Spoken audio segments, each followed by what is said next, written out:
I believe teenagers are God's revenge on mankind. It's as if God said, well, let's see how they like it to create someone in their own image who denies their existence. Nowhere in the Bible does it mention how old the devil was when he rejected God's authority. My guess would be 15. Yeah.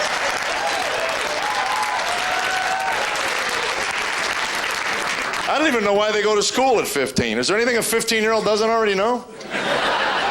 Come on, parents, admit it. You've never said anything to your 15-year-old where he looked at you and went, oh, wow, I didn't know that. I make stuff up and my 15-year-old goes, yeah.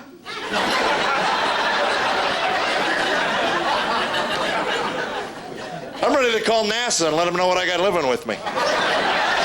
No, you didn't hear me. I said the kid knows everything. And you might want to pick him up. I'm ready to send him to the moon without a suit. This is a typical conversation I have with my 15-year-old.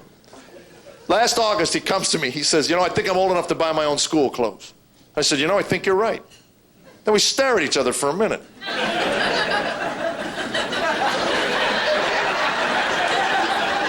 And he looks at me, he goes, what? And I said, what? He said, well, I need some money.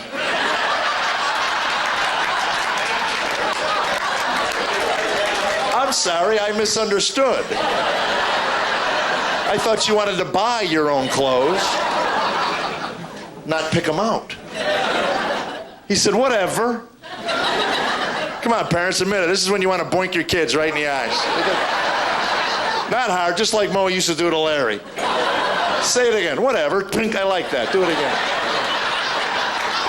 And then you go to the mall with your 15-year-old. As a parent, you would think you haven't provided this child with one material thing in life. Everything their eyes are set upon in the mall, they need. Do you get tired of that word coming out of your child's mouth? I need. If you have a small child, sit them down, teach them the difference between the words needs and wants. Two completely different meanings. We're at a mall one day, he holds out these shoes. I need these shoes, I need them.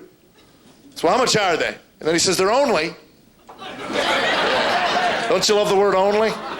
Especially coming from the unemployed. With a straight face, he says, they're only $100 for shoes he'll outgrow on the way out of the mall. So I said, back that tape up in your brain, boy. I'm going to put some new information in there for you. First of all, unless your name is Michael Jordan, never in your lifetime will you need a $100 pair of gym shoes. I have $40 for your gym shoes. Now I can tell you what you need. $60.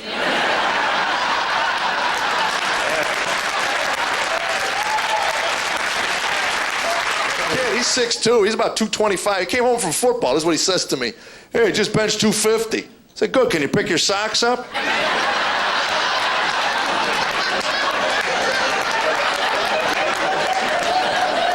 And I'll tell you, I'm just glad his voice finally changed. He had that crackling thing, you know, the prepubescent point, that, hey, Dad, how are you? What's going on?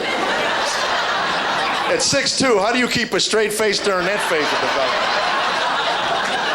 Start getting mad at his brothers and yelling at him. We'd have farm animals showing up at our back door.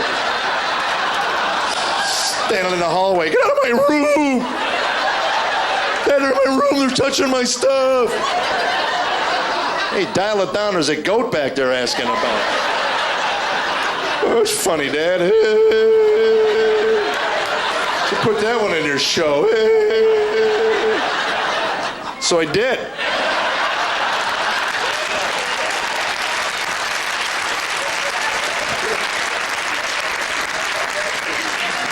Get them ready for therapy young, that's what I say, folks.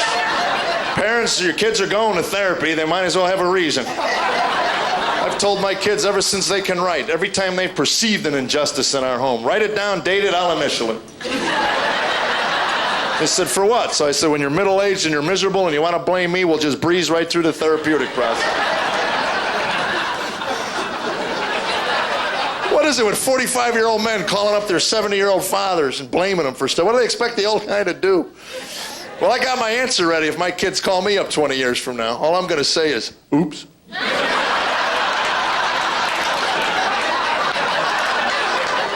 What other answer is there? Do over? Come on, son, move back in. Me and Mom will re-raise you. They were a lot calmer since our strokes. We've had many talks with me and that boy, the oldest. Me and the boy, we were just... I remember when he was 14, my wife said, you have to talk to give him the talk. So I sat him down and I said, son, your mother and I were talking. There's some things you need to know about life. First thing is you got to quit eating all the food in his house. There are 5 of us here, and every one of us feel like we're in competition for food with you. This is an American home. It's not the Serengeti. There'll be more food here tomorrow. And save some for your poor little brother. The kid's so skinny he fell down a sewer grate yesterday. Thank God he was wearing his bike helmet. He didn't fall all the way through it. Those bike helmets save lives, don't they? Any man in this room over 40 knows when you were 13, if you would have showed up for a bike ride with a helmet on.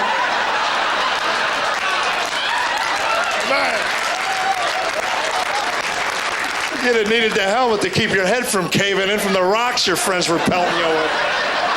Hey, Dorkwad, what's with the hat? Hey, cut it out. You dented my basket, man.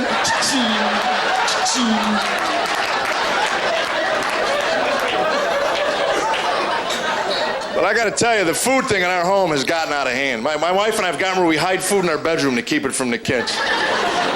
We got a stash of brownies and muffins and things next to our bed. So we go in the room late at night and lock the door.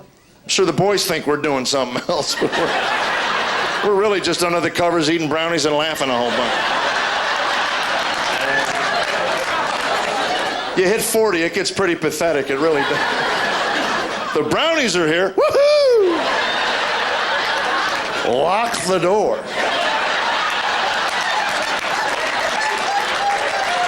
And right before the door closes from the living room, you hear the kids going, oh, that's disgusting. Makes me sick. Big controversy in America whether or not we should spank children. Well, I don't believe in it. I do it.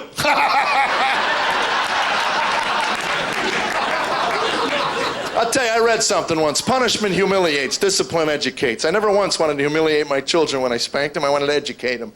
And the only thing they were going to learn when I spanked them, I was a bigger, stronger, tougher man than they were. I wasn't going to do it because I don't want to brag, but I can beat up any 3-year-old boy in America. Last time I spanked our 3-year-old, 6-8 months ago, I'll never forget this. I'm walking by my living room, like a lot of you men in this room, just walking by, trying to mind my own business. Not even trying to make eye contact because I don't want to get sucked into the vortex of my family's lives. I just want to walk from one end of the house to the other. I hear a noise, I look over, there's my 2.5-year-old son on his knees trying to put a fork into a light socket. What, are you supposed to chat with the child about that? Walk over, you know, son, I wouldn't do that. You know, electricity could hurt you. What's he gonna say? Oh, thank you, Father. You know, being only 2, I was unaware of the dangerous side of electricity. Why, I think I'll take a time out and ponder our discussion.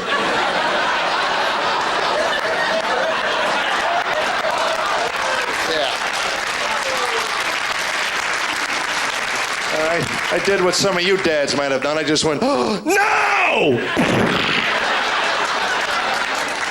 Primitive, but effective. That was 6 months ago. To this day, the kid gingerly walks by our light sockets. Heard him tell one of his little 3-year-old buddies, that's bad. I think he learned something. A friend of mine said, aren't you worried that'll make him neurotic? 20 years from now, his wife will ask him to plug in a lamp. Shut up, we're getting clappers. You eat dinner with them, for gosh sakes. The things that come out of their mouth. We're eating dinner one night, my 15-year-old just goes, hey, I just thought of this. I go, what is it? He goes, I'll be driving next year. That innocent remark has kept me awake for 6 weeks now. Man, that's scary. It's even more frightening when you look out the living room window on a Saturday, you see him on his bicycle, pop a wheelie and plow right into your mailbox. And he's got his learner's permit, so we let him drive us to church on Sunday. See, that way we can get all our prayer time in before we get there. Sometimes there's so many miracles, we just skip church, go right to the Cracker Barrel.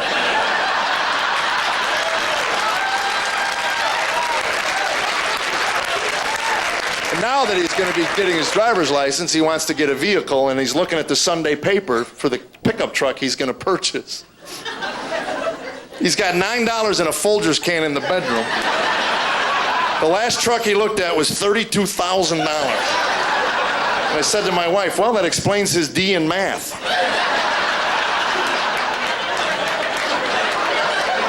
And I will not be the one to shatter that boy's dream. I'll let the car dealer do it, man. I'll take him down there. Come on, boy, let's go pick you out a truck. Come on. Hey, don't forget the coffee can.